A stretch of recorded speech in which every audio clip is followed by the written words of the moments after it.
संत को देखा, पत्नी दौड़ करके आई, आसन डाल दिया।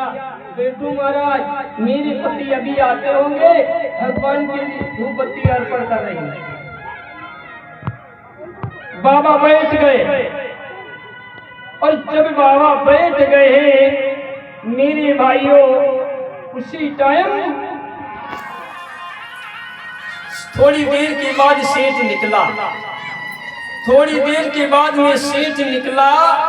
सेठ ने आकर के बाबा को सीताराम किया। बाबा ने आशीर्वाद दिया, मेरी माता बहने ध्यान रखना। सेठ ने सीताराम किया, बाबा ने आशीर्वाद दिया।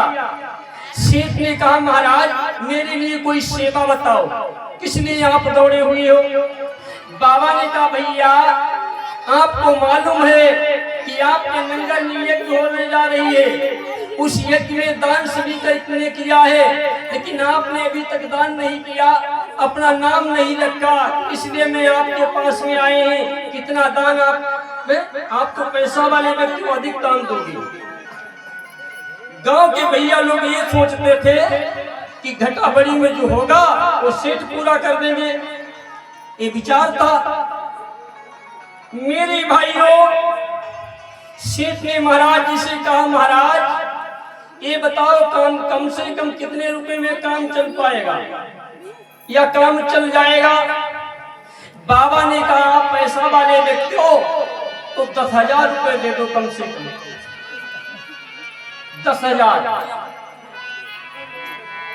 सेठ ने कहा, महाराज कुछ कम नहीं हो सकते? बाबा ने 50% कर दिया। बाबा ने कहा, बेटा 5,000 में काम चल जाएगा। सेठ कुछ देर और बतलाना बैठा रहा। कहा, बाबा और कुछ इससे कम में नहीं काम चलेगा? बाबा ने कहा, बेटा 2,000 में काम चल जाएगा। फिर बतलाया, फिर उसने कहा, बाबा कुछ इससे कम में? बाबा ने कहा 1,000। कहते कहते वो बाबा को रेत लाया 100 रुपए पर। बाबा राजी है।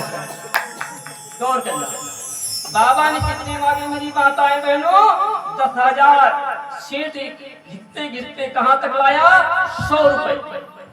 कहा, बाबा 100 रुपए में? बाबा ने कहा, बिल्कुल चल जाएगा, धर्म का कार्य है, जितनी श्रद्धा उतना दान उचित है। सेठ ने कहा, अब काम बन गया, अभी बाबा और नीचे आएगा। बाबा को खोटा थोड़ा। कहा, बाबा का 50 रुपए में काम चल जाएगा? बाबा हंस करके जवाब दिया, बच्चा 50 रुपए में काम चल जाएगा, कोई बात नहीं।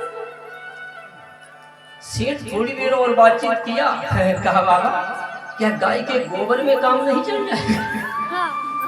बाबा ने कहा, बच्चा गाय के गोबर में भी काम चल जाएगा। कहा, तो आज गाय का गोबर 1 बिलवा हम आपको यज्ञ में दान करूंगा। जरा गौर करना कि गाय का गोबर 1 बिलवा दान